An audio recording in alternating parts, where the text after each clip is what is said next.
అదే RTV app వార్తల్ని క్షణాల్లో చదివే అవకాశం ఉంటుంది. ఒక న్యూస్ పేపర్, ఒక టెలివిజన్ ఛానల్ మీ చేతుల్లో ఎప్పుడూ ఉంటాయి. ఎమ్మెల్యేగా గెలిచినటువంటి రాజు గారికి, ఎంపీగా గెలిచినటువంటి పార్సార్థ్ గారికి అభినందనలు తెలియజేస్తున్నాం. ప్రజలు ఇచ్చినటువంటి తీర్పు ఒకటి, మడకసిర్లో కాంగ్రెస్ హయాంలో ప్రారంభం చేసినటువంటి 4 ప్రధానమైనటువంటి అభివృద్ధి కార్యక్రమాలు ఆగిపోయినాయి. 1600 ఎకరాలు పరిశ్రమలు తీసుకొని రావడం, అన్ని చెరువులకు హంద్రీ నివా నీళ్లు నింపడం, శ్రీరామరెడ్డి తాగునీళ్లు ప్రతిరోజు ఊరికి వచ్చేటువంటి విధంగా చేయడం, రైల్వే లైను పూర్తి చేయడం అనేటువంటి ఆ లక్ష్య సాధనతో ఇప్పుడు గెలిచిన వాళ్ళు పనిచేయాలి, అది సాధించాలి. మా సంపూర్ణమైనటువంటి సహకారం వాళ్ళకు. అదేవిధంగా రాష్ట్రంలో కేంద్రం నుంచి సాధించవలసిన హక్కులన్నీ, ప్రత్యేక హోదాతో పాటు పోలవరం మిగిలినవన్నీ కూడా సాధించేంత వరకు మేము దాని వైపు ప్రయత్నం చేయాలి. ప్రభుత్వం కూడా బాధ్యత తీసుకోవాలి. ప్రభుత్వానికి కూడా మా సంపూర్ణమైనటువంటి సహకారం ఉంటుంది. అవి సాధించేంత వరకు కాంగ్రెస్ పార్టీ అడుగులు ముందుకేస్తుంది.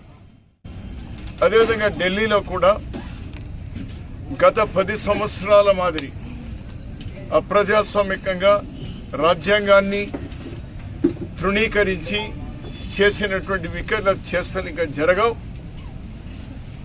ప్రజాస్వామ్యాన్ని ప్రొటెక్ట్ చేయడానికి, రాజ్యాంగాన్ని ప్రొటెక్ట్ చేయడానికి, బలహీన వర్గాలకు, రైతులకు, యువకులకు అండ ఉండడానికి కాంగ్రెస్ పార్టీ ముందుంటుంది. కేంద్ర ప్రభుత్వానికి కూడా సహకరిస్తుంది.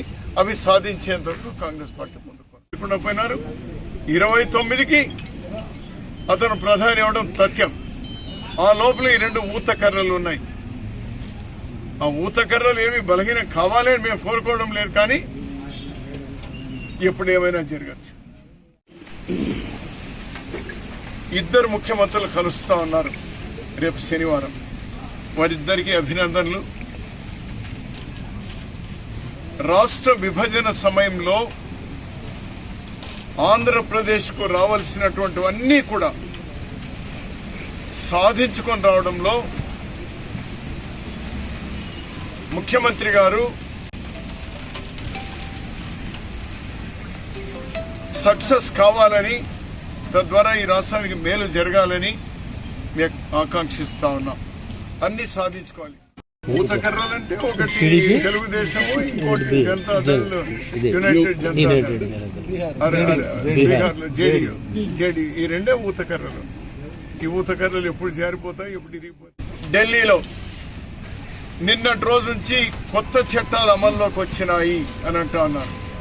అంటే ఐపీసీ, సిపిసి, సిఆర్పిసికు బదులుగా కొత్త చట్టాలు తెచ్చినాము అని అన్నారు. బ్రిటిష్ కాలం నాటి చట్టాలని పక్కన పెట్టి మేము తెచ్చినామన్నారు. సేమ్ అదే సీసా, సేమ్ అదే నీళ్లు, ఏమీ మారలేదు. లేబుల్ మాత్రం మార్చేటువంటి ప్రయత్నం చేసినారు. ఇంతకు చట్టాలు మార్చడం కాదు, భారతీయ జనతా పార్టీకు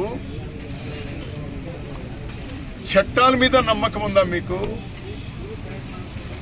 లేక మీకు ప్రజాస్వామ్యం మీద నమ్మకం ఉందా, రాజ్యాంగం మీద నమ్మకం ఉందా? రాజ్యాంగానే మార్చాలనుకున్నారే. ఇన్ని ఎక్కువ సీట్లు, 1 సైడ్ సీట్లు రావడం ప్రజాస్వామ్యానికి మంచిది కాదు అని నేను చెప్పినాను. పోయిన 5 ఏళ్ళలో నిరూపితమైందండి. 151 సీట్లు రావడంతోనే ఆ రోజు అనుచితమైనటువంటి కార్యక్రమాలు విర్రవీగి ఈ పరిస్థితి వచ్చింది. దానికంటే మేము తక్కువ కాదని ఈరోజు ప్రభుత్వంలో వచ్చినటువంటి వాళ్ళు చేస్తా ఉన్నారు. రాజశేఖర్ రెడ్డి గారి విగ్రహాలు ఏం చేస్తాయి? లేకపోతే చట్టాలు లేవా? చట్టపరంగా పోలేరా? ఎందుకు ఆ దుందుడుతనము? ఆ రోజు కూల్చినారంటారు, మీరు అదే పని చేస్తా ఉన్నారు. సో ఎప్పుడే కానీ న్యాయం కోసం పోరాడేవాడు వాడు న్యాయంగా ఉండాలి. Very clear. ప్రత్యేక హోదా అనేటువంటిది ఇది రాష్ట్ర ప్రజల యొక్క హక్కు.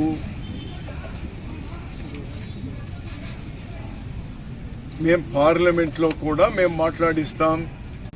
మా నాయకుడు రాహుల్ గాంధీ గారితో మాట్లాడిస్తాం, మా పార్లమెంట్ మెంబర్లతో మాట్లాడిస్తాం, మల్లికార్జున్ ఖర్గే గారితో మాట్లాడిస్తాం. పార్లమెంట్లో కూడా ఈ రాష్ట్ర హక్కులు ఏవైతే ఉన్నా రావాలి అని, ఈ రాష్ట్ర ప్రజల నుంచి ఎన్నికైనటువంటి ప్రభుత్వం యొక్క బాధ్యత కేవలం పార్టీ తీర్మానాలు చేయడం కాదు, అసెంబ్లీలో తీర్మానాలు చేయడం కాదు, గట్టిగా దీనికి ప్రయత్నం చేయాలి. ఎందుకంటే మీ సపోర్ట్ లేకపోతే ప్రభుత్వమే ఉండదు. అదేవిధంగా జగన్ పార్టీ కూడా అన్నారు, మా 11 సీట్లు లేకపోతే వాళ్ళకు చట్టాలు అక్కడ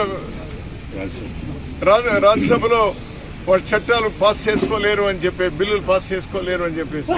సో ఇద్దరికీ ఉంది, ఒకరికి లోక్సభలో ఉంది, ఒకరికి రాజ్యసభలో ఉంది. మీరిద్దరూ ఒకటిగానే ఉన్నారు, ఢిల్లీలో ఒకటిగానే ఉన్నారు. ఇక్కడ వీధి పోరాటం చేసి కానీ ఢిల్లీలో మీరు ఒకటే. మీరు నిజాయితీగా ప్రయత్నం చేయండి.